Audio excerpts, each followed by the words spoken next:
wakati Jubilee ilikuwa naundwa, yeye ndiye alikuwa anatumwa na bwana deputy rais hapa kwangu. We are very deep friends, very, very deep brothers. Na Sudi, asanteni sana. Karibu, karibu, karibu.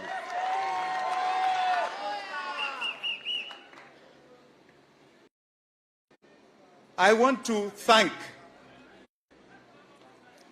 the delegates and party members for the honor bestowed on me as the presidential candidate. With humility, I accept the nomination. Asanteni sana. I have a speech here which I'll try and make short. Kwa sababu hii, unajua accept nomination lazima tuzungumze kimombo kidogo. Hata watu wa nje watusikie, si ndio? So please allow me. Ladies and gentlemen, this is not just another party delegates congress. It is the day marking a turning of a new leaf for our country, a new chapter. Itweka. When the party leader and I first discussed my joining Safina as the proposed presidential nominee, I fully understood the challenge and the opportunity. You bestowed upon me a responsibility and duty, not just as our resilient Safina party, but more critically, on behalf of millions of great Kenyans. We are ushering in a new chapter for our country. I accept this task with deep obligation, unshakable resolve, and complete dedication, all the while being aware of its burdens and decisive importance. Together, we will build a firm foundation. Our goal is very clear. We are an instrument of transformational and systemic change. We are ushering in Itweka, a break from the old order of personalities, positions, and unmitigated greed for power. It is our resolve to give our country a different leadership, to cement a progressive, irreversible gains in our governance and institutional arrangements. The system must be reset to ensure no one is left behind. Every Kenyan, every community, every corner of this country must enjoy the fruits of our individual and collective sweat. We must have total victory. I repeat, we must have the 99% of Kenyans have total victory August 9th, 2022. Itweka.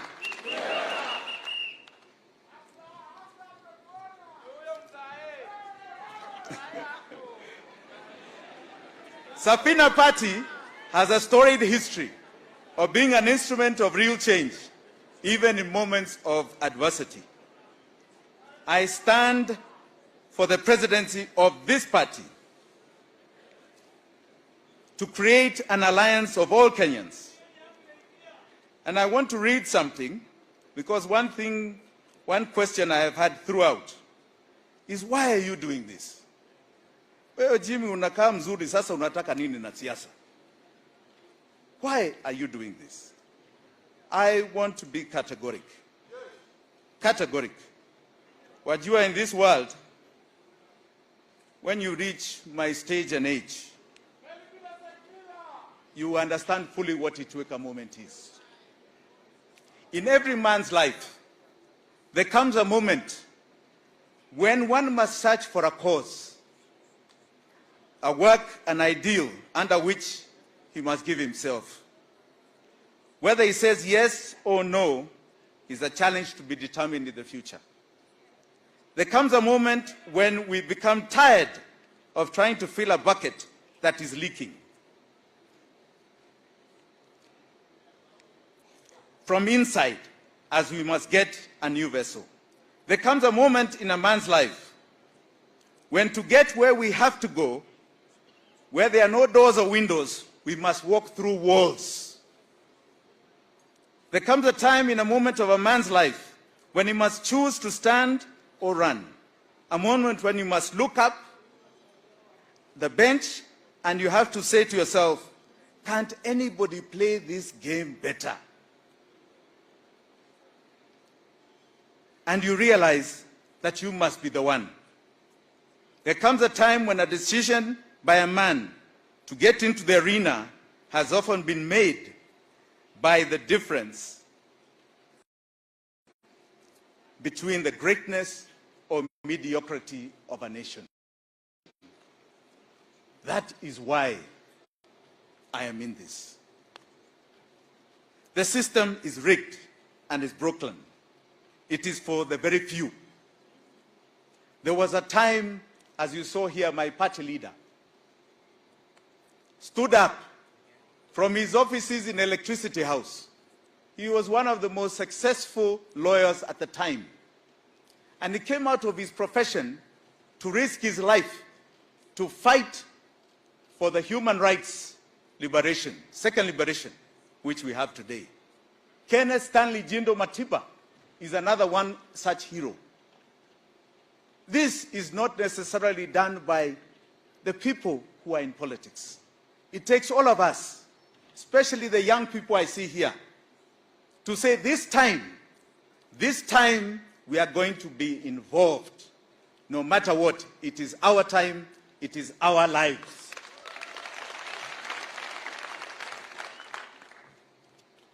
Kenya is a country of firsts.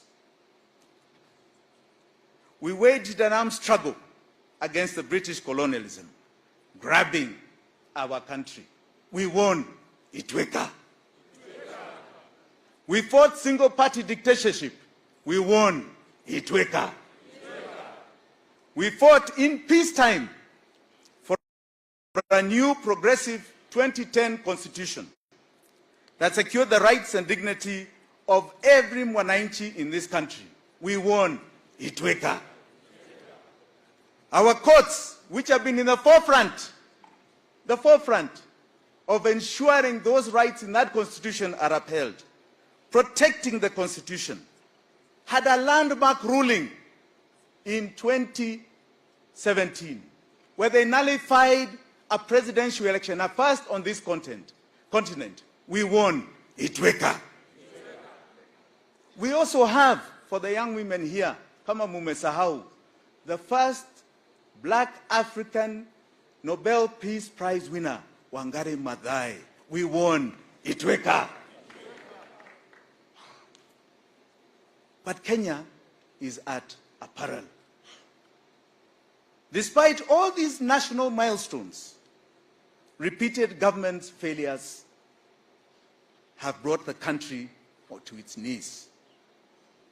At independence, we inherited a very dangerous virus, kama hii corona. It has been mutating in every election cycle since 1964, taking different names, taking different colors, taking different shapes. The second generation of the original virus is positioning itself to mutate into a third variant. Virusi, hatari. It is another 60 years of slavery and deprivation in the making. Hatari iko mbele yetu. Our concerns must be with the future generations. The world is changing. What platform are we giving them?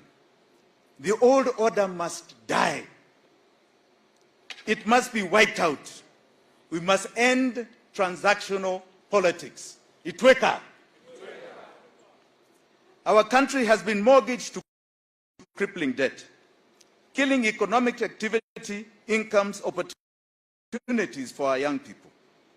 Our young people have lost purpose. They cannot see their future. Kweli ama si kweli?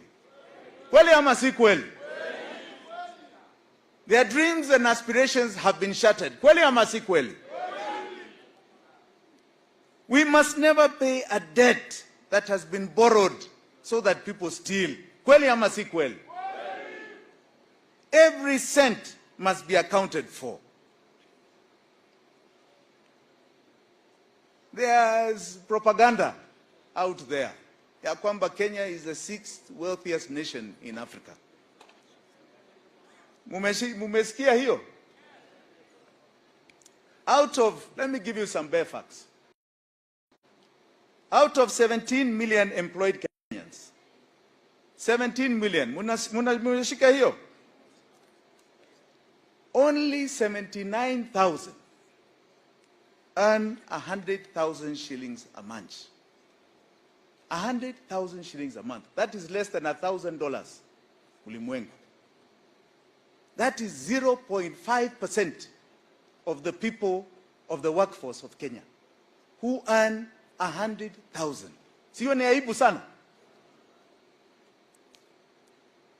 Out of every 100 Kenyans, 53 today cannot put food on the table. Hiyo ni aibu ama si aibu? We are talking about fellow Kenyans. There was a time, it was 38, not too long ago, 10 years ago. In February of this year, in 2020, the central bank governor, we are distorting their mouths. The central bank governor faulted the country's economic structure, which has been delivering growth without job creation or rising income. Yani unaonesha GDP is rising, but the jobs and rising income do not exist. In 2020, the national census data puts unemployment rate at 39%. Yani, in figures, 5.4 million people do not have jobs.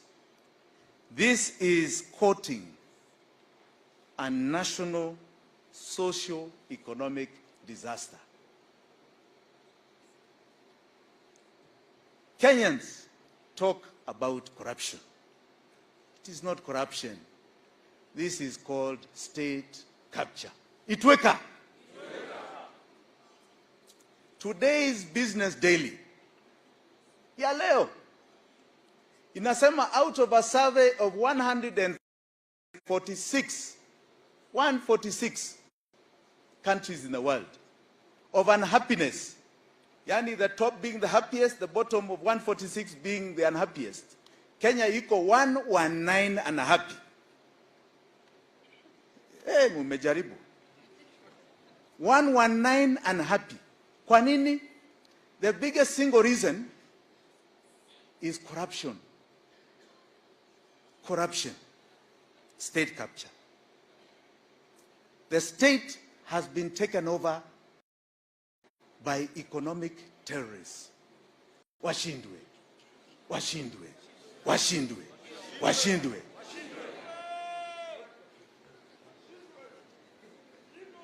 State capture has not only suffocated Kenyans, it has made it impossible for our small businesses to thrive and grow. It has captured and stolen our health, our education, our livelihoods, our social security. It is parasitic, predatory, virus, virusi. It is cruel. It has no heart. It has no human face. We have suffered the chain of governments and leaders who are oppressive, who do not care, and have exercised very poor judgment. Kenya now is at a pivotal moment. With a unity of purpose, with it find in its economic and political landscape, this is the defining moment. The country is now in need of bold, visionary, caring leadership. Caring leadership. Itweka. Itweka. Itweka. Itweka. The problems we face are the product of 60 years of political governance failures. In the African culture, Itweka, kwa sababu ni lazima labda nyinyi hamjui ni nini. Itweka is a revolutionary call to change leadership from one generation to another. When life has become unbearable, see, it's unbearable. From an old leadership to fresh leadership. From old ways to new ways. Na si kubembeleza, najua revolution si ya kubembeleza. We have had a national decline of our nation. The tools of yesterday cannot meet the needs of today and tomorrow. This national decline, rather than national greatness, has spoiled this God-blessed nation. We need a breath of fresh air, of progress and determined dedication in our motherland. We are in the midst of a historic transitional moment. We must chart this radical course. This is beyond business as usual era. It is a moment of bold, forward-thinking leadership. A time to say no more. A time to say resilience, innovation, competitiveness must meet the needs of this nation. That should be the cornerstone of our leadership. Economic security is national security. We must, and we have a decisive obligation to ensure economic inequalities are breached.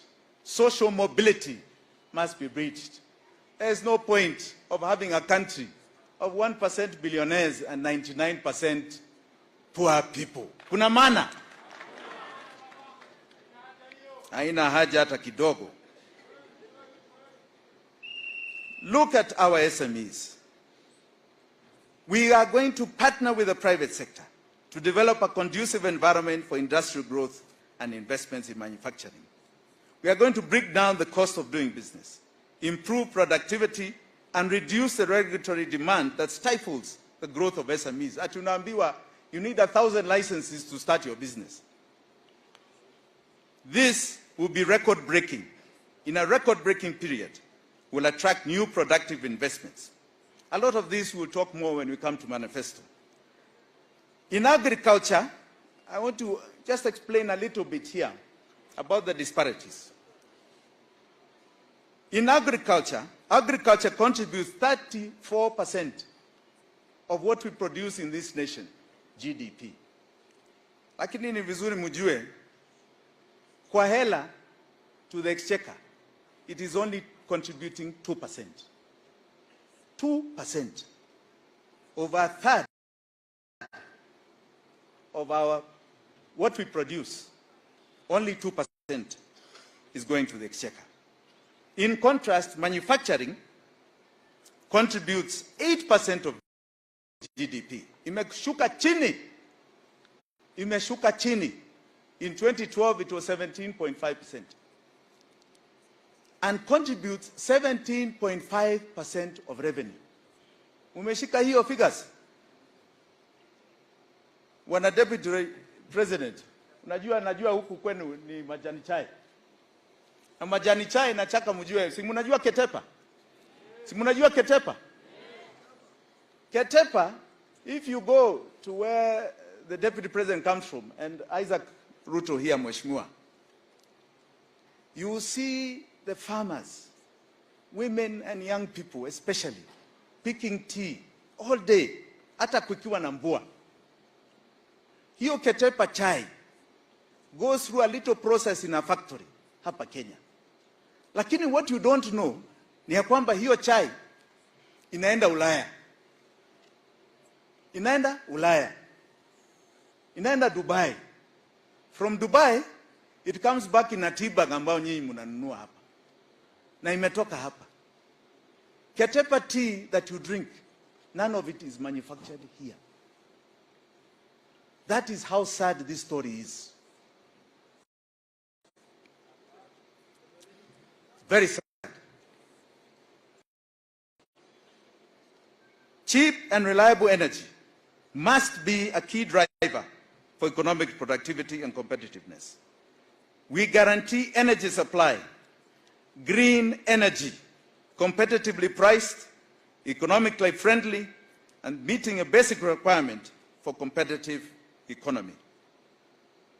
Our energy security will be focused on 4 objectives: secure, plentiful, diverse energy supply, robust, reliable infrastructure, competitive and stable energy pricing.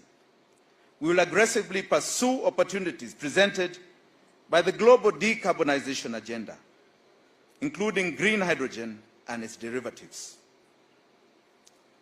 An efficient and effective transport system is vital for this economy, and let us get this right.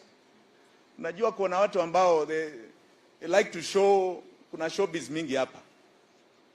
But I'll just give one small example. We are all in Nairobi here.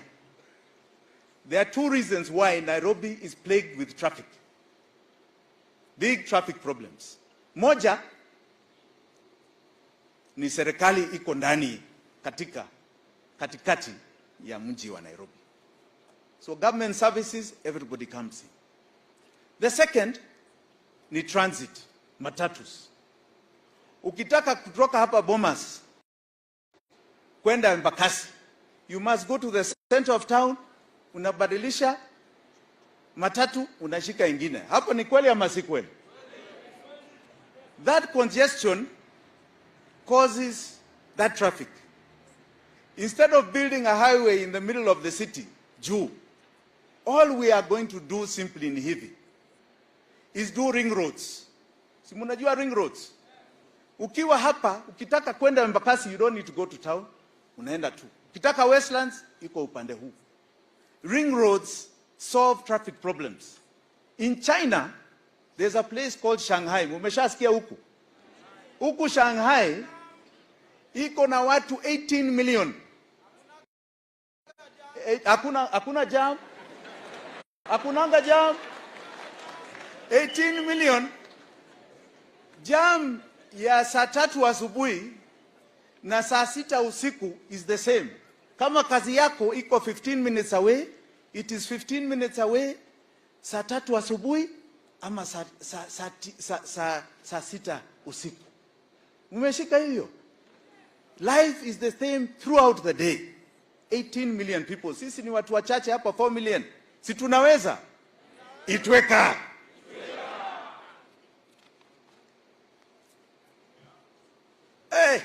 Nimeona wa vijana wengi hapa. Sasa hii mambo ya bundles na digital na sijui nini. Kwa hesabu yetu tumefanya bundles zenu yote to give people 2,000 shillings worth of bundles. Hiyo ni pesa mingi. Ni muhimu sana. That is something that is affordable by this country. Because what we want to do, unajua kuna conquest agenda, na agenda ni information. We want you to get bundles because that is where job creation, self-employment, creativity inatoka. Kweli ama si kweli? Kweli ama si kweli? We want the world to download you. Sinyi muna download the world. Munashika? Hiyo ndio conquering huku nje. Isiwe ni kitu ambao nyinyi you are being conquered all the time na information ya huku. Itweka.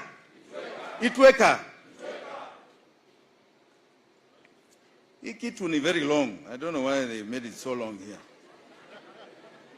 I think I'll give my speech.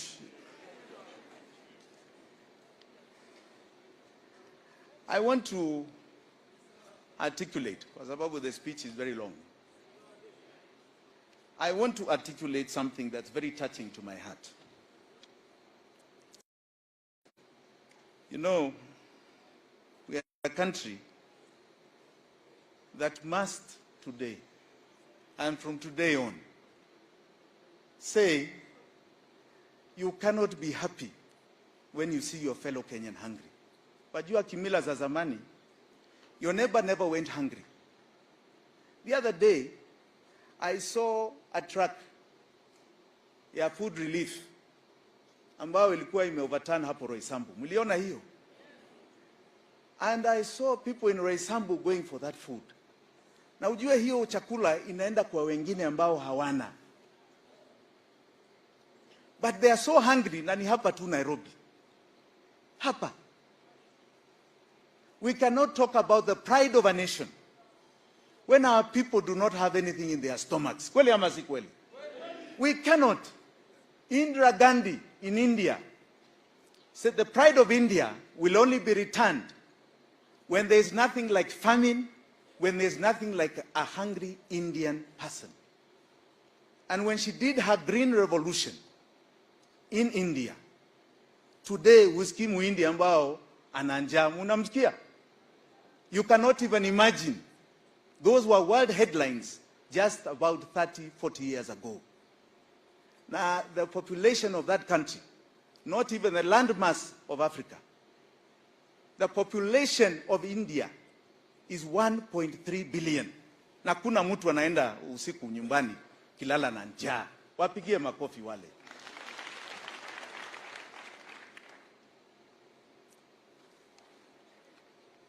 Let me talk to our skilled human capital.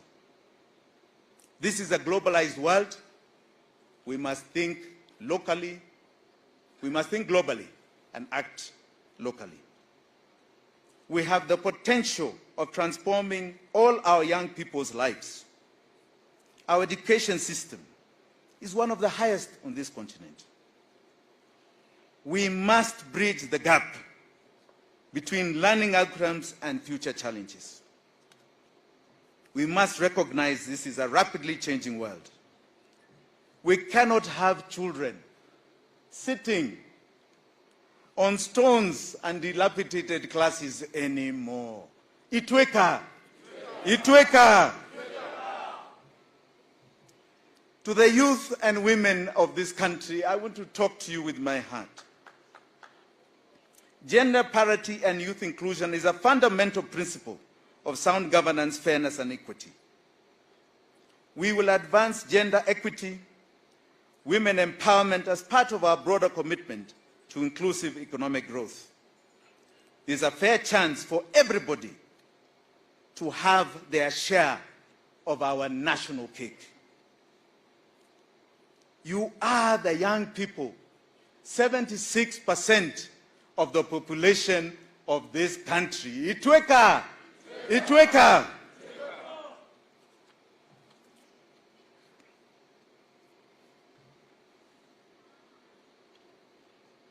Najua, I was here a little while ago when ANC party leader launched in front of my good friends what he called an earthquake moment. I want to give you the significance of the ark. The significance of the ark. We have committed that this is now the period of economic revolution. Every Kenyan must attain what is guaranteed and enshrined in Article 43 of our Constitution. Your social and economic rights guarantee the following. Amuskize, yani iko kwa katiba. It guarantees food in your stomach. It guarantees and says you have a right to education. You have a right to water and sanitation. You have a right to health. Let nobody act as though they are doing you favors kupatia hiyo nyinyi. This is not about favors. It is your right. It is your right.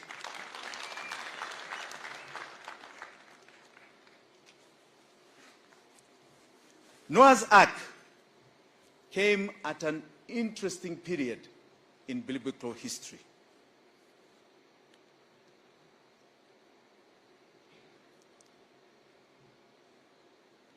Noah was 600 years old.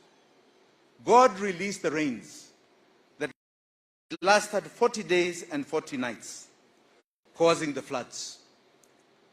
Noah and his wife and sons and their wives, along with animals, were taken aboard the ark. They were spared the flood and survived. But every living thing outside the ark was destroyed in the waters of the flood. The flood symbolizes the turbulent times and challenges a country is experiencing due to greedy and selfish decisions of leaders who lack vision for the future of their country. These decisions have led to the current sorry state of our wonderful nation, characterized by high debt, joblessness, and the high cost of living. These floods ushered in a reset in the world. You heard my good friend Musalia Mudavadi say, earthquake, earthquake. What comes after an earthquake? Tsunami, tsunami. What comes with a tsunami? Floods, floods, floods. Na nani ataokoa inchi out of floods? Safina, Safina, Safina.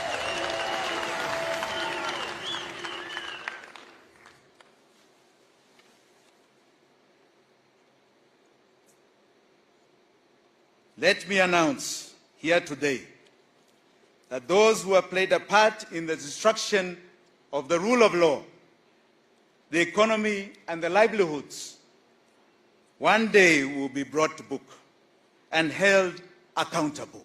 Itweka, Itweka. We can no longer stand by and watch passively. The current social contract that has failed and collapsed. As stewards of the people, our leaders have abused the responsibility vested in them at the expense of the citizens. And they are trying to find their way back. A new social contract and covenant must be established for the people of Kenya to move forward to greatness. I conclude.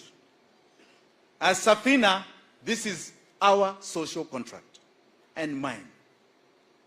We are committed to renew the social contract for the people of Kenya. Itweka. We will rebuild trust and social cohesion, a break from the past. Itweka. We commit to strengthen governance and accountability for the sake of present and future generations. Itweka. We commit to take the time to rebuild our country after the flood of corruption and inequity. Itweka.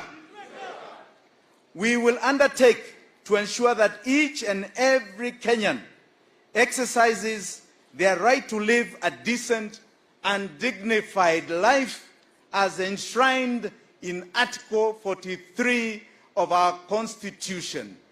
Itweka, Itweka, Itweka. Asanteni sana.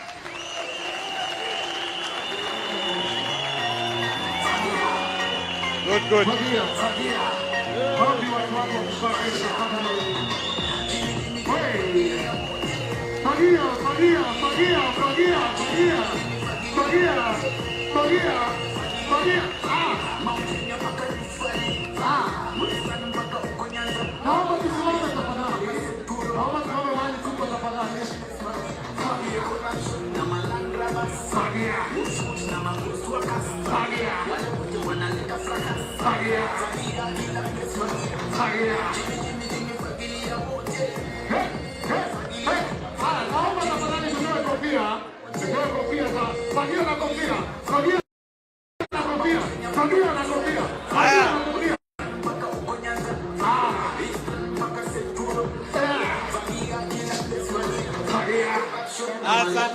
Safina!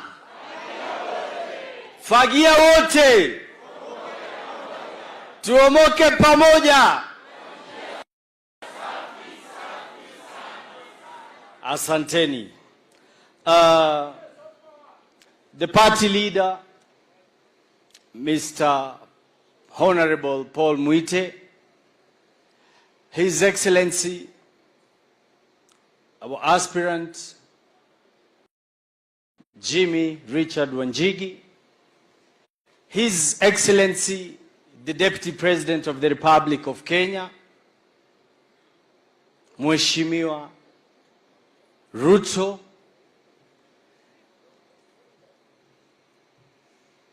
on my right, Her Excellency Nzisa Wanjigi, former chairman and the initiator of Council of Governors and also the party leader of Chama cha Mashinani, Honorable Isaac Ruto, Mheshimiwa Gachagua, the MP of Madira constituency, Mheshimiwa Oscar Sudi from Kapseret, Mheshimiwa Didmas Baraza from Kimilili, Mheshimiwa Kimani Ichung'wah, Member of Parliament Kikuyu, Mheshimiwa Kate Waruguru, Member of Parliament Laikipia, the Chairman, the Secretary General of Safina Party, and all the dignitaries. Hamjambo. Pamoja with the beautiful delegates and the beautiful Kenyans in the house. Hamjambo. Now I take this opportunity to welcome you and tell you that the journey to change has begun. It is said that change is inevitable. And if you cannot change, change will change you. So I want to take this opportunity to recognize also the leaders, the delegates from all the regions. Maybe we will just wave. We have leaders from the coastal region and people from coastal region here, the delegates. Asante. We have upper and lower eastern. Wako kwa nyumba. Asante. We have northeastern Kenya. Wako kwa nyumba. Nawaona. We have Mount Kenya, the people of Mount Kenya. Asante, nawaona. We have the great people of Nairobi, Nairobi County. Asante, tunaona. We have Western and Nyanza. Asante, asante, asante. Okay. Yangu yatakuwa machache. First, I will invite the leaders present. I'm sorry, I forgot to recognize the nominated Senator, Isaac Mwaura, is also in the house. Apigiwe makofi. And because of that, we will go quick because of time. I will invite, we will start with Isaac Mwaura to speak on behalf of the senators in the house. Karibu Mheshimiwa, just a quick word with the people.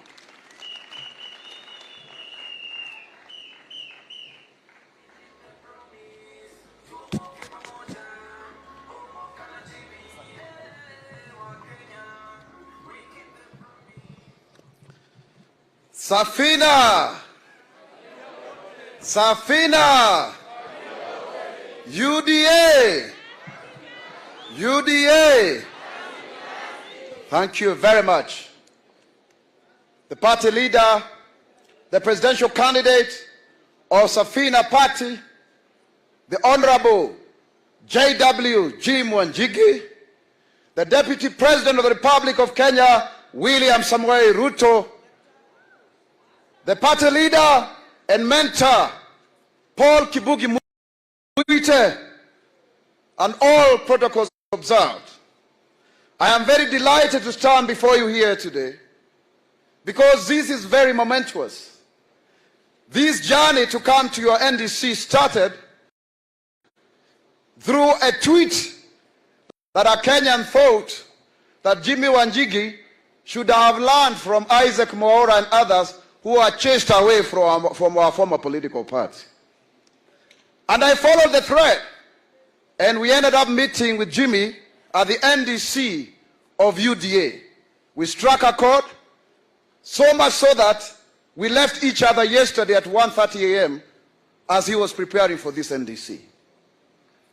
A very important note as well is for Safina party leader Paul Kibugi Mwite, who served for 20 good years as a member of parliament for Kabete.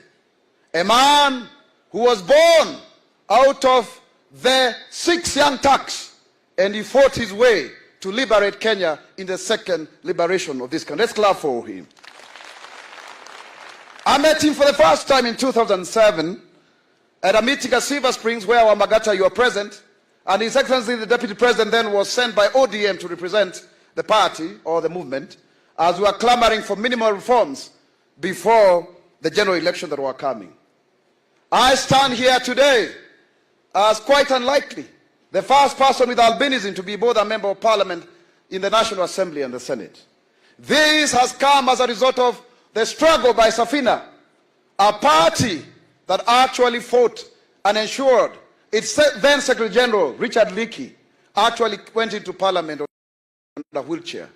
And when he was made the head of public service, Paul Mwite, as chairman, nominated Josephine Senior, the first blind woman to become a member of parliament. Safina is a very inclusive political party. It is out of fighting for the constitution that the position of those with disabilities and marginalized groups was entrenched, and that is how I got nominated in the National Assembly and now in the Senate. Safina has paid the price for the liberation of the most people who do not have the voice. But be that as it may, today is actually Itweka. Itweka! Itweka! I, Isaac Mwaura, a son of a single woman, decided to speak against the idea that only people from certain families can be president of the Republic of Kenya. You cannot have a Kenyatta, an Odinga, a Moi, and that like that. Even you can be president of the Republic of Kenya. It is possible. So Jimmy Wanjigi, your dreams are valid. As a result, just like Paul Mwite and others did, we are the new left. I paid the price. I was in court for 10 good months. I had 7 court cases. I appeared in court over 30 times. I was dismissed, chased out of parliament like a dog on 7th of March. And they sent DCI to me and drones to my house. They had a gang of 10 people to finish me. And eventually, they put a travel ban against me. Just simply because of saying a son of a lowly person can rise to become the president of the Republic of Kenya. Those who did so, the handshake brothers, I forgive you. I forgive you. But the fusion of the monopoly of government and the fusion of the monopoly of opposition cannot deter Kenya from the liberation of economic emancipation. Today we stand here today and we are very glad because we have William Samoei Arap Ruto, a man who rose from obscurity as a chicken seller, a God-fearing man, to become the deputy president of the Republic of Kenya. His candidature emboldens all of us seated here today that we too count in this republic. Jimmy Wanjigi, welcome to the Hustler Nation. Let's march together. We need your connectivity. We need your organization skills so that we can win 50 plus 1, if not 70%. You have a room. And I know that at some point you sit down with the deputy president and also agree to support him because he's the one on the lead. And I believe Safina will fall through just like Paul Mwite said. Our difference, as I conclude, is that those who are fighting us believe that it is their privilege to rule over Kenya, that we are slaves, like we are rent seekers, and we must be remaining very grateful that they gave us an opportunity to serve. We want to tell them, no, the tree of freedom was fought with blood. We shall fight for our space because we too count.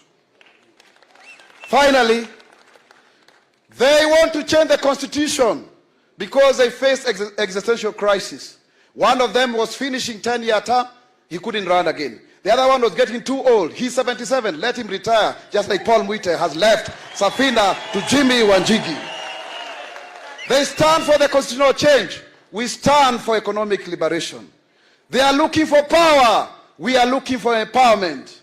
They talk about trickle down. We are looking for bottom up so that we can empower people.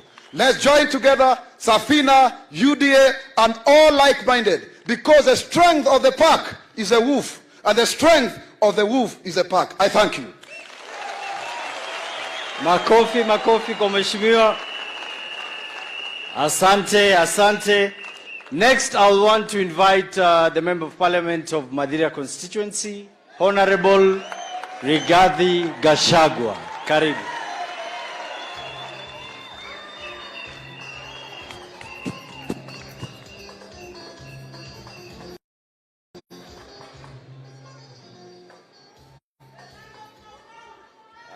Thank you very much. I want to take this opportunity to congratulate the Honorable Jimmy Wanjigi on your nomination as presidential candidate for Safina. I say congratulations. It's a step in the right direction. You have been in private business.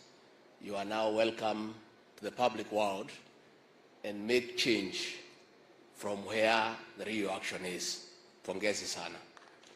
I want to say that we in the UDA and Safina, we have a point of convergence in that all of us are saying the priority for this country is economic liberation. And therefore, we form a strong team, and I'm sure along the way we'll get some convergence so that we look at numbers. Because at the end of it all, on the 9th of August this year, the numbers will make a decisive action in this country, and we begin the journey for economic liberation. And we want to say, Jimmy Wanjigi and Safina, we have a job to do with all of us in UDA to liberate this country from state capture. The economy of this country is down. All businesses are shutting down. Nobody is making profit. It's only businesses run by one family that are thriving. And this cannot be. We must free the people of Kenya from state capture. We are looking at a situation where the milk industry, through state capture, there was a deliberate scheme to monopolize that industry, where the owners of that industry from one family set the prices for milk from the farmers, and they also set the prices of how much to give the consumers. And as a result, you exploit both the farmer and the consumer. This must be brought to an end. And this country is steering at family capture. The project that is being pushed around is a deliberate scheme of family capture, where 3 families have sat down and decided that they want to rule Kenya for the next 200 years. And we have the Kenyattas, the Jaramogis, and the Mois. And these 3 families have been sitting down and saying, despite the fact that the presidency of Mwai Kibaki was the most celebrated in terms of economic empowerment, in terms of empowering the Kenyan people, those 3 families are saying that the Kibaki presidency was indeed a mistake. What should have happened is that the 3 families should continue exchanging. We had the Kenyatta, we had the Moi.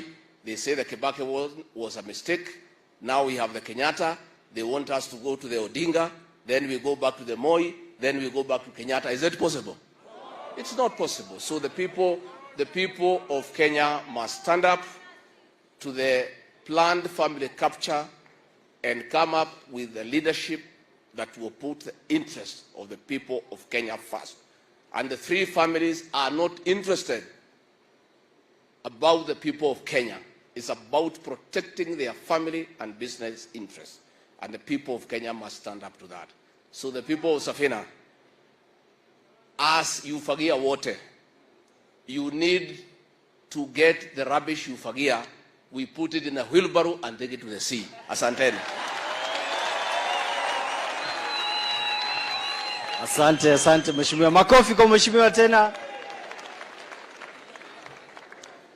Raundi hii naona tukijipanga vizuri, si kweli? Haya, now let me invite mama machachari, mheshimiwa wa Laikipia, mheshimiwa Kate Waruguru.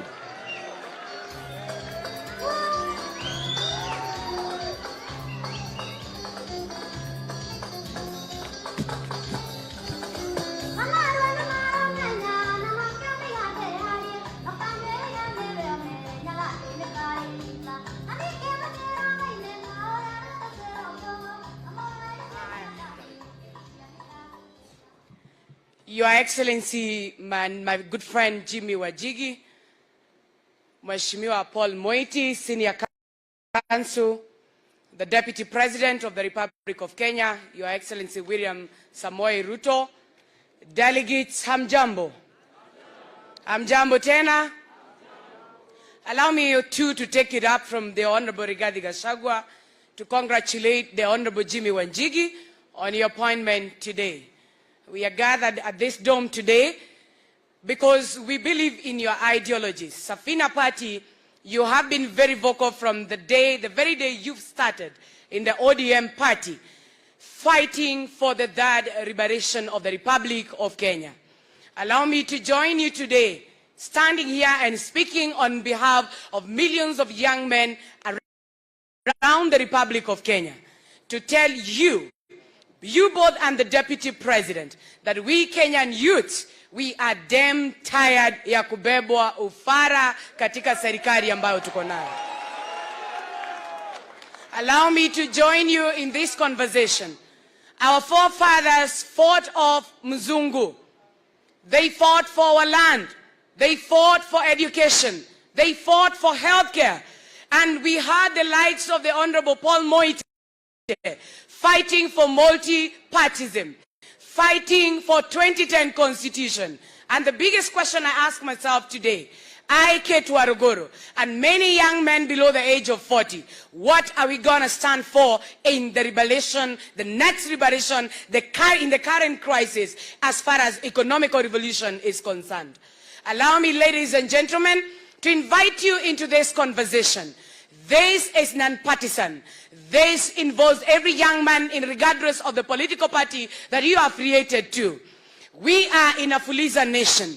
We are in a country where majority of our young men do not have jobs, both formally and informally. And we are saying that it is our time. We are the majority. We and our women and our mothers, we are saying there is no change for us without us. We must be on the table. And the conversation as it goes, we are saying, we women, we young men, what do you have for us this afternoon? The Honorable Jimmy Wanjigi and the Deputy President of the Republic of Kenya in the UDA party. I'm inviting all of us to walk into this journey with our heads high. We fight for our space. Majority of our young mothers who do not have jobs, who do not have vibarua, mama fua, boda boda, mama boga, hata wale wanarandaranda kule kwa mitaa. Tunasema serikali ni yetu sasa. Na wakati wa kusema hatubebewi akili ni sasa. Wakati wa kusema tumepewa mwelekeo ya kutosha. Tulikuwa kule Sagana 3, tukasikia tumeambiwa safari ndio hii, barabara ndio ile. Mimi nitamaliza kwa kusema hivi. The Honorable Jimmy Wanjigi, you are very right. From the time Mzungu left this land, we have had the Odingas, we have had the Kenyatas, and we have had the Mois. When are we going to get a chance to get one of us as the President of the Republic of Kenya? When we talk in this conversation, we do not mean that we want people to be poor so that we can celebrate you. We are saying, come as you are. If you have a heart to help, you have a heart to serve, you have a heart for change. And that is why we are saying, if it is time for liberation, then we must join in. Bring like-minded people together. The same way today we have Jimmy Wanjigi, we have William Samoei Ruto, and we have other great Kenyans gathered here. And we are saying, it is Itweka, Itweka, Itweka moment. Thank you very much. Asante Mheshimiwa. And because of time, I'll invite back our presidential candidate, His Excellency Jimmy Richard Wanjigi, so that he can invite the other dignitaries. Karibu Mheshimiwa.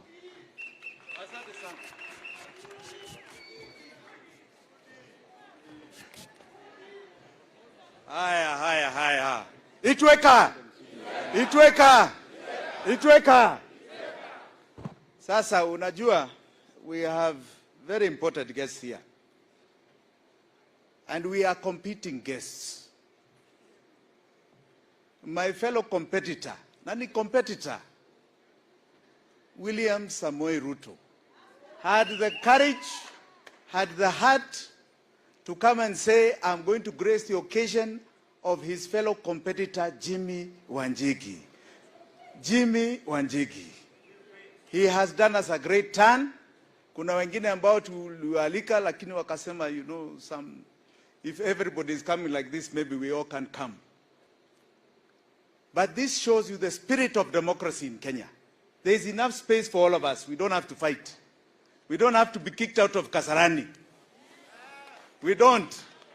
We can compete and we can shake hands as brothers and sisters of this nation. I want you all to be upstanding, to welcome, and please remember, he is the Deputy President of the Republic of Kenya. Tunamheshimu.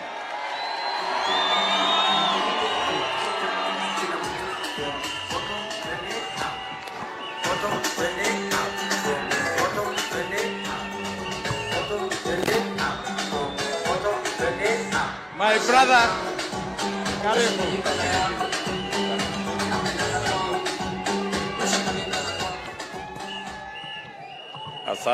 Asante sana. Safina hoye. Safina hoye. Asanteni sana. Tafadhali ketini chini. My brother Jimmy Wanjigi and the Safina fraternity. I am here this afternoon to share with you this very important moment when you unveil this great Kenyan to compete in the next general election. My friend Jimmy, congratulations for the honor Safina has given to you by giving you their ticket to compete in the next general election. Pongezi sana. And welcome to the competition. Competition brings the best out of all of us. And my coming here this afternoon is out of the realization that by competing, the best gets the opportunity to give us the way into the future. We have had challenges in the past of competitors who do not believe in democracy. But as I witnessed this occasion this afternoon, I can confirm that Safina, having made huge contribution to the democratic space in our country, you have presented a candidate that believes in democracy. I take the opportunity this afternoon to congratulate Safina as a party because you leave a trail of democratic gains in our country. Our democratic space would not be what it is were it not for men and women who belong to this party who purposefully made huge sacrifices so that Kenya can be truly democratic. To Safina Party, pongezi sana. Congratulations. Let me say two things, one about Jimmy and one about your party leader. Your party leader, Paul Muite, when I was first elected in 1997, and I came to Parliament, I was 31 then, and I met Paul Muite in Parliament. And I remember a fundamental lesson Paul Muite taught me. He told me, young man, I see you are very enthusiastic about supporting your party. But I want to tell you, the best way to support your party is to criticize it when it goes wrong. That was a fundamental lesson to me. That you must never be a sycophant. You must never support the wrong things. Then when time comes for you to say what is right, if your party is not doing the right thing, you should stand up and say so. Thank you very much, Paul Muite. That lesson has really helped me in my political journey. Jimmy Wanjiki is a great friend. I have worked with him. He has done many things for me and for our team. You remember when we were in the UDA and NDC, I did disclose that President Uhuru Kenyatta and I, when we decided that we want to re-engineer the politics of our nation by walking away from what was standard, that this community cannot work with this community because of this reason and that reason. The only third person that was in that meeting was Jimmy Wanjiki.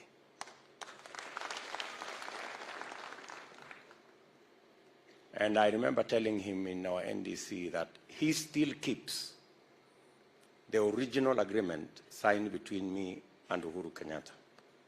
So I don't know when, Jimmy, you are going to deliver that so that I can keep it as a souvenir.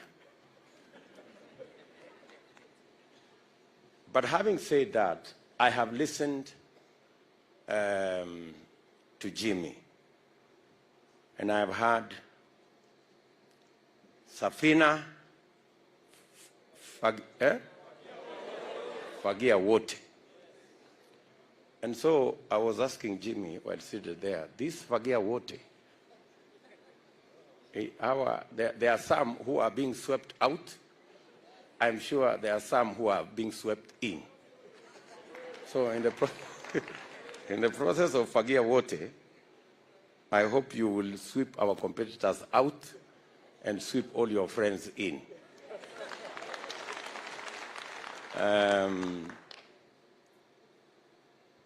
Let me say just a few things.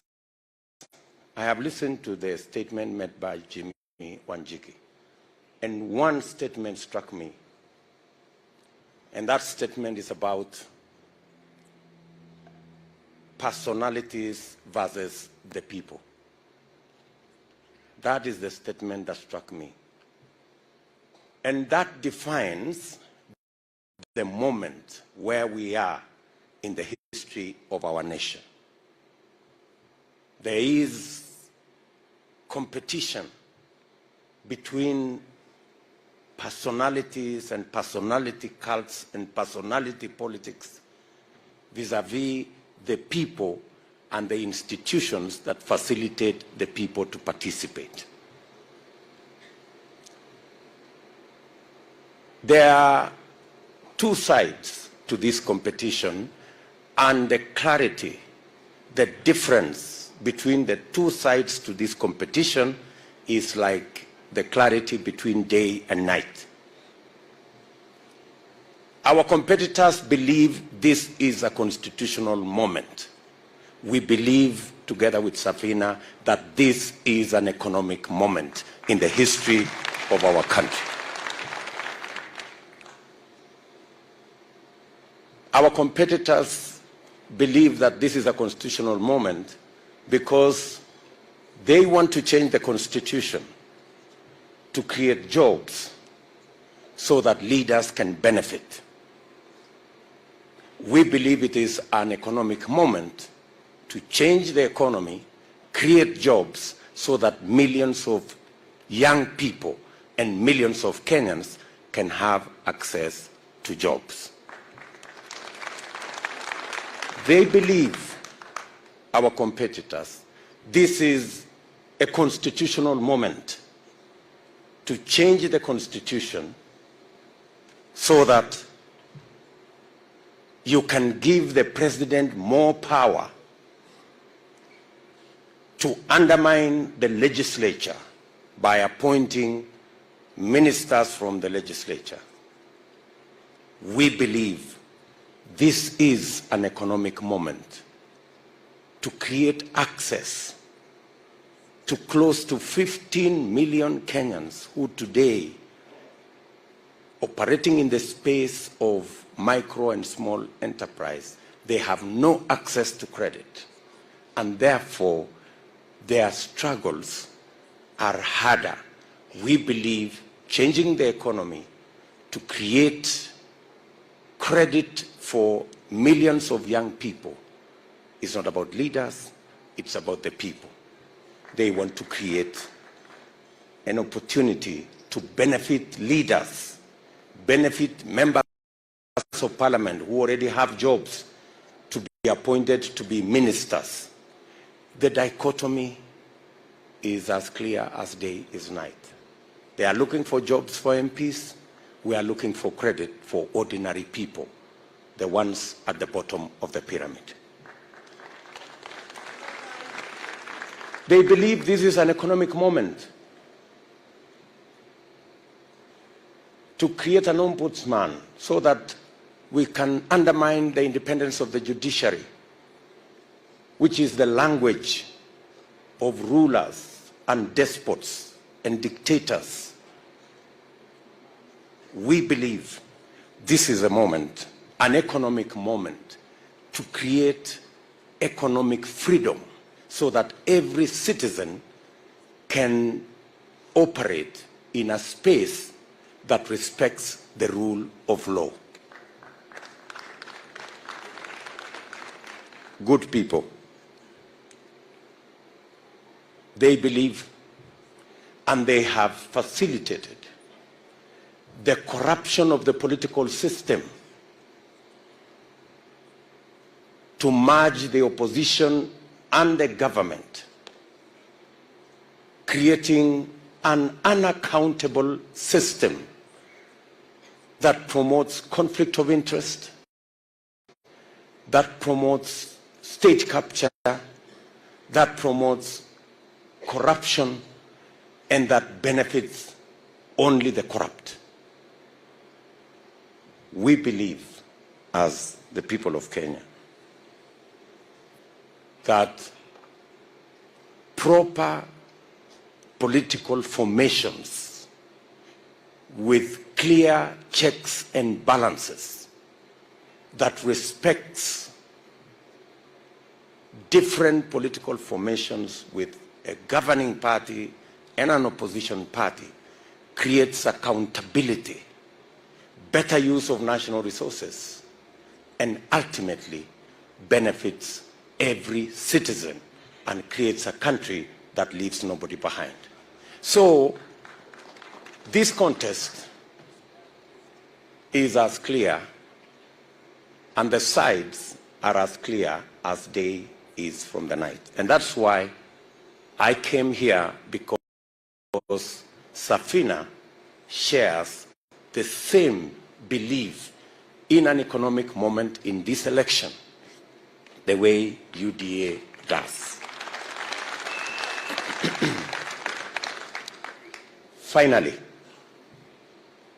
na pengine nitasema kwa Kiswahili.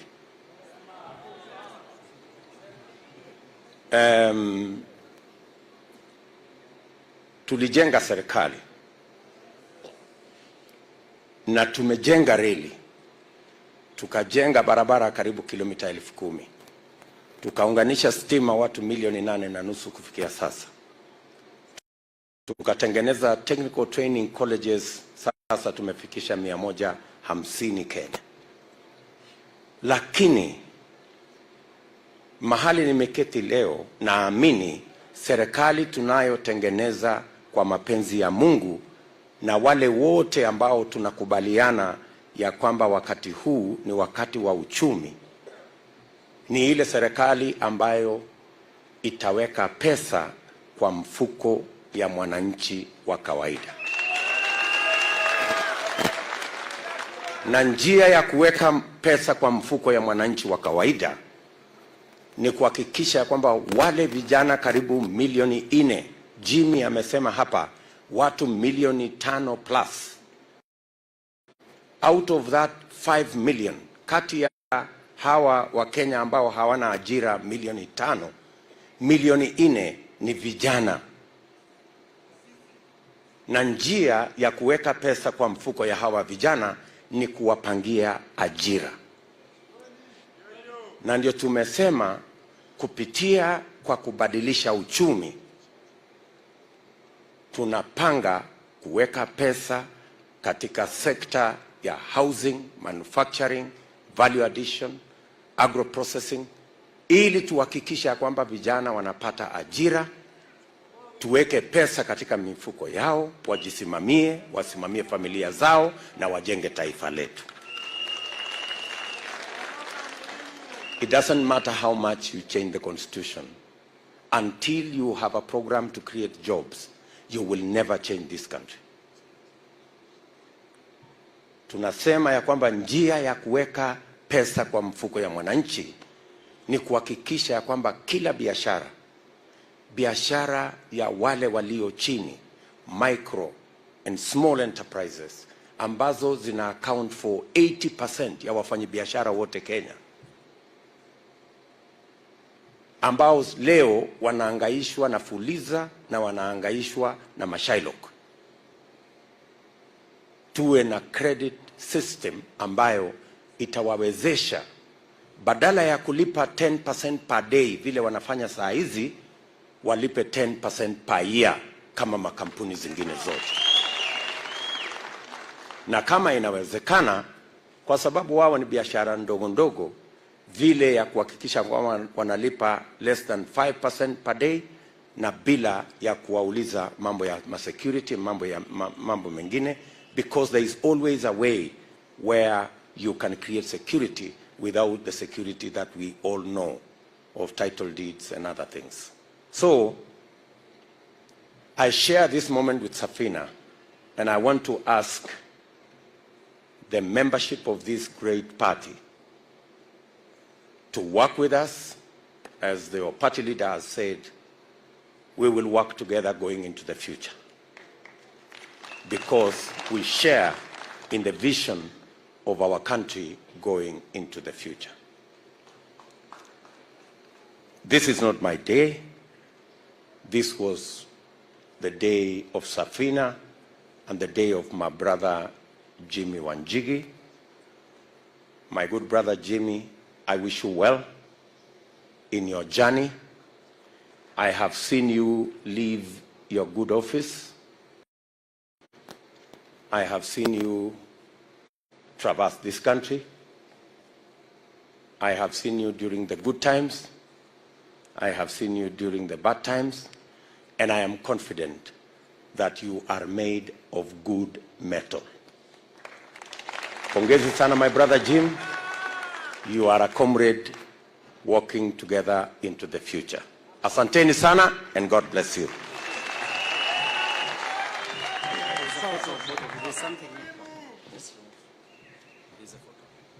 Thank you, Jimmy. Asante sana. Asante sana. Makofi kwa Deputy Rais. Makofi. You're made of good metal. Asante, and so are you, my brother. Asanteni sana. God bless you. Asante. God bless Thank you, my brother. Makofi.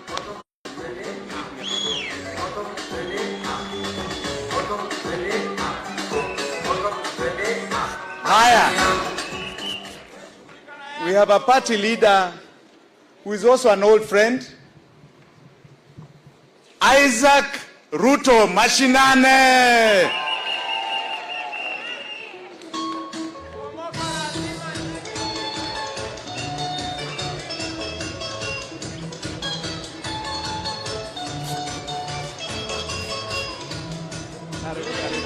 Makofi kwa Isaac, makofi, makofi, makofi.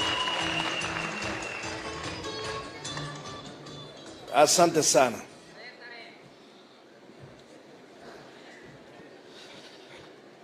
Your Excellency, the Deputy President of the Republic of Kenya, Your Excellency Jimmy Wanjigi, my good friend, also the party leader, Bwana Paul Muite, a veteran fighter for the rights of Kenyans, pamoja na wana Safina, hamjambo. Hamjambo tena. You know, in mashinani we say tunataka pesa itiririke mashinani. We share the same socio-economic policies na mrengo wa Kenya Kwanza together with Safina. We believe that this country requires a shift, that we can no longer continue to have a few and the rest living in squalor. We cannot continue to allow the older generation to live on the future of the younger generation.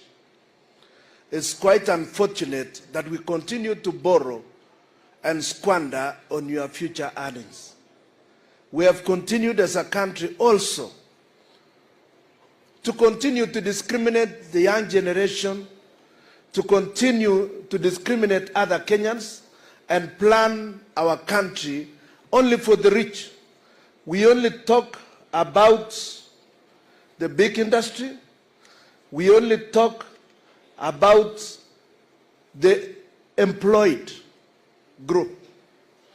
No one talks about the 70% or so of Kenyans who are living outside the formal economy.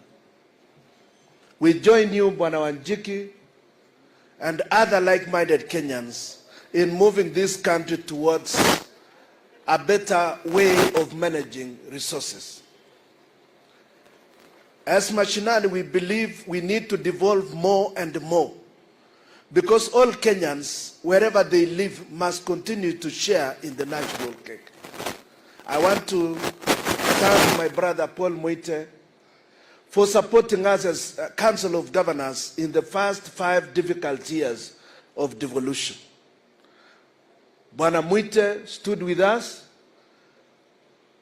and the judiciary also delivered on major rulings to ensure that devolution was anchored both in law and in practice. I thank you very much, Bwana Muite, and your brothers, fellow lawyers who assisted us. It's a little bit awkward speaking after the Deputy President has spoken, because I know why I should shorten the speech. I'm aware of his itinerary, and I'm not going to speak long. I only want to associate Chama cha Mashinani with the fight for a better Kenya and for inclusivity in the Kenyan economy, and in ensuring that multi-party democracy flourish in our country. And I want to pay homage also to the clerics of the 90s who fought for multi-party democracy and in particular Reverend Timothy Njoya.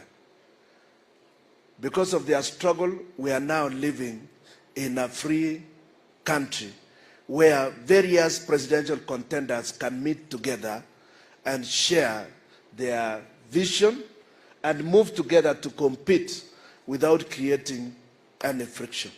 Thank you very much, and God bless you.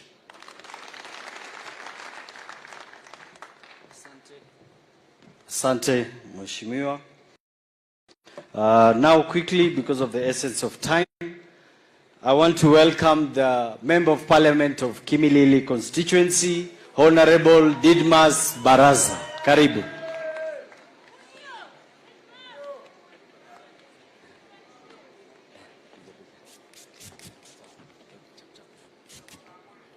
Thank you very much, my good friend.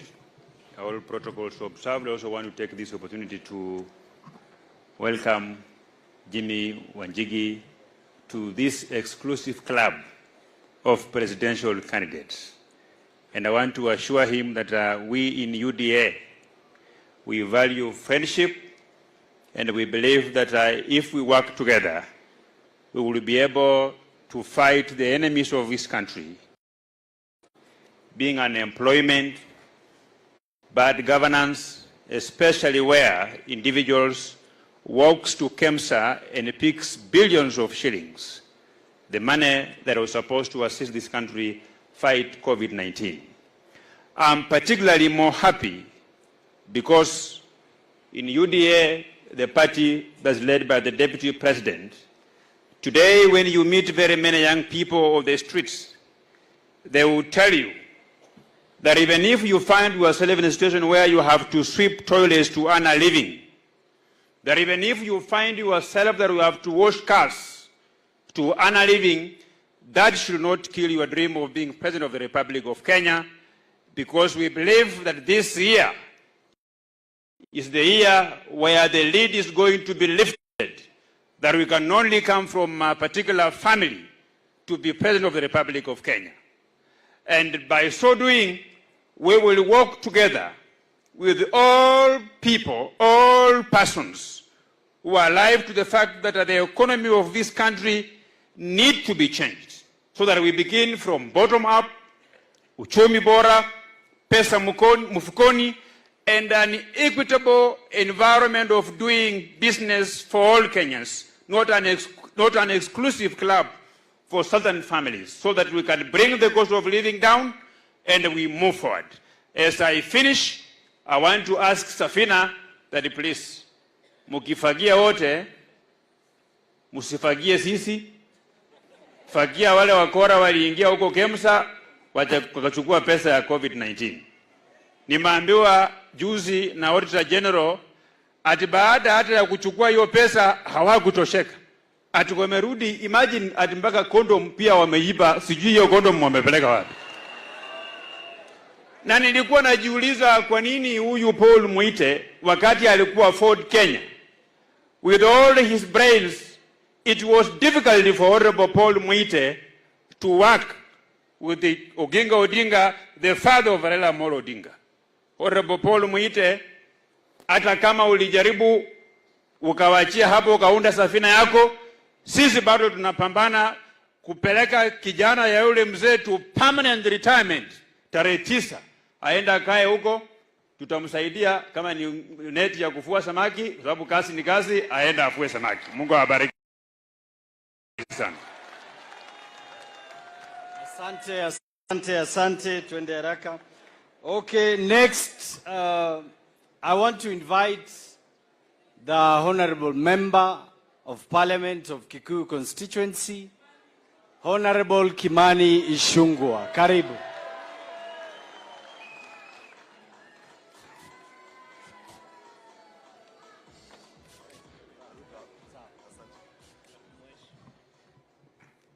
Thank you, Steve. Your Excellency, the Deputy President, the party leader Safina, who is my predecessor as my Member of Parliament, the Honorable Paul Mwite, and the Safina presidential candidates, my friend and brother Jimmy Wanjigi, Safina delegates, Hamjambo.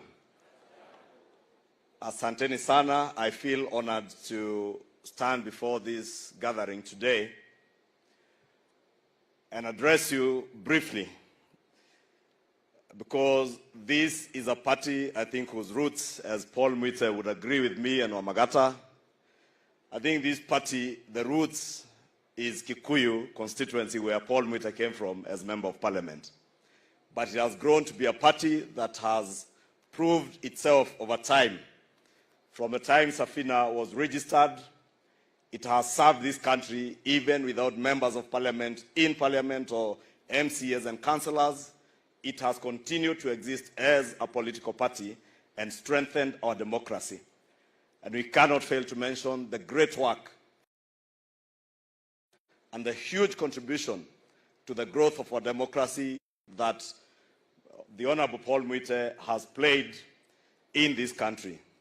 And I must congratulate my brother, Honorable Paul Mwite, because he is a man who appreciates what he is worth and knows how to hand down power and instruments of power within the party and even in the country, because for the time I have served as Member of Parliament for Kikuyu, I have only but benefited from the wisdom of the Honorable Paul Mwite.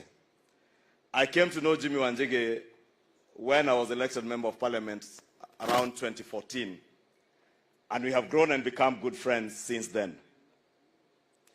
If you read the Public Investments Committee report on the SGR report, it had a lot of inputs on information that was given to us by Jimmy Wanjigi.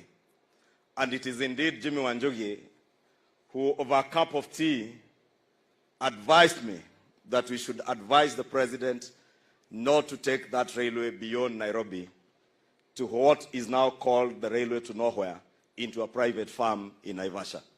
But we were never listened to.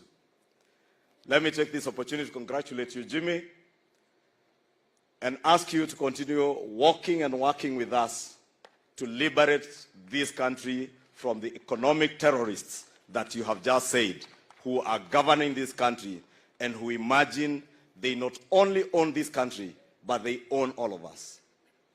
It is indeed true that they have come to believe that right after independence and their fathers took over our land, the land our forefathers and our fathers fought for, being the primary factor of production, land, and the other four factors of production, one of them being labor. I believe these three families, the Kenyatta family, the Moi family, the Odinga family, when they look at the rest of us, they see laborers, they see slaves that should be slaving for them, and we should thank them that we had the privilege to serve them. It is time now to tell them that we are not slaves of three families in this country. We belong to this country.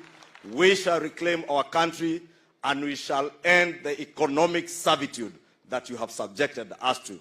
And that is why I join the Safina fraternity in congratulating my brother Jimmy and asking you, as Safina, when I look at this Safina, this ark, ukiona ikicheza pale, ikiwekwa mguu mbele, iwekwe mbili nyuma, na handles inakaa kama wheelbarrow.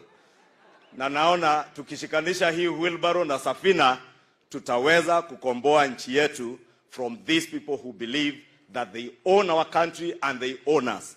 We must prove to them that if Moi could become president, if Kenyatta could become president, even Jimmy Wanjigi can become president, just like William Ruto can become president. And even you seated here, irrespective of where you are born, you can become a president and a leader in this country. And that is a country that we ought to all build. And I want to encourage you, let us work together. Even as we go into the elections, let us partner in the economic liberation of our country. Because as the Deputy President has said, this is not a constitutional moment. This is an economic moment. It is an economic time for us to liberate our economy and our country from the servitude of those that believed they owned this country. Na nataka niseme kwa kumalizia, haiwezekani ati wale wametuweka kwa shida walizotuweka ndio watakuwa solution ya hizo shida wametuweka. Ile shida, and Jimmy engaged me when I was chair budget and appropriations in the National Assembly. And I must confirm here today, Jimmy, that part of the wisdom you shared with me on economic management, I shared it with President Uhuru Kenyatta, and I warned him that in a short 2 to 3 years, this country's economy will go to the doldrums if we do not act right. But again, because of state capture, because of conflict of interest, there was nobody to listen to us. We have time now to listen to each other. Between Safina, UDA, and all the other political parties in Kenya Kwanza, we can liberate this country and hand it back to its true owners, the people of Kenya. Asanteni, Mungu awabariki. Asante Mheshimiwa, asante. Poleni, I know you really wanted Honorable Sudi to speak, lakini ameniambia kona homa na sauti imepotea. Lakini naomba asimame awasalimie. Just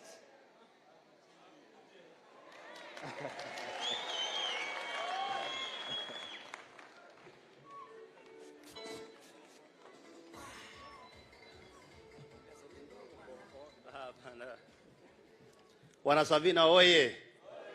Unajua mimi mdosi akiwa hapa mimi siongeange. Rafiki yangu Jimmy Wanjigi, kiongozi wetu wa inji, naibu wa rais, viongozi wenzangu walio hapa, wana Nairobi na wana Kenya, mjambo. Yangu yatakuwa tu maneno mawili peke yake. Ya kwanza, nataka niambie rafiki yangu Jimmy pongezi sana, kwa sababu unajua Jimmy amekuwa mtu wa mkono kwa muda mrefu wa Rais Uhuru Kenyatta na William Ruto.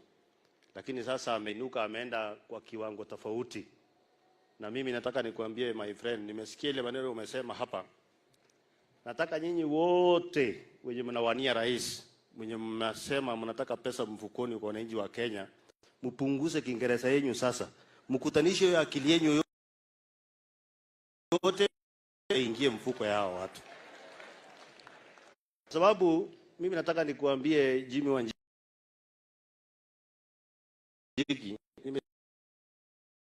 wakati huwa tunapanga mambo mengi, uko na kutosha.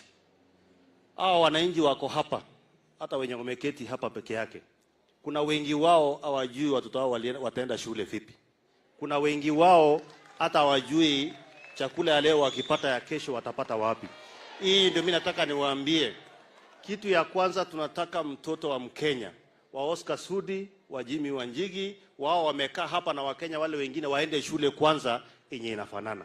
Ya pili, tunataka inji yenye kila mtu anaenda hospitali atibiwe arudi nyumbani. Tunataka inji ukifika nyumbani unauliza tukule nini leo, sio ukitoka asubuhi ujui watoto wanakula nini. Na hiyo ndio nasema mpunguze hii Kiingereza yenu sasa yote, muhakikishe wananchi wamepata pesa mfukoni. Mwenyezi Mungu awabariki sana. Haya, mmemsikia? Mmefurahi? Haya, na mimi pia niseme kidogo, si ndio? Mimi pia ni mwanasiasa. Lakini mtaniruhusu. You know, His Excellency the Deputy President and His Excellency our candidate Jimmy Richard Wanjigi. It is not only you who has decided to go into active politics as a businessman. There are so many Kenyans today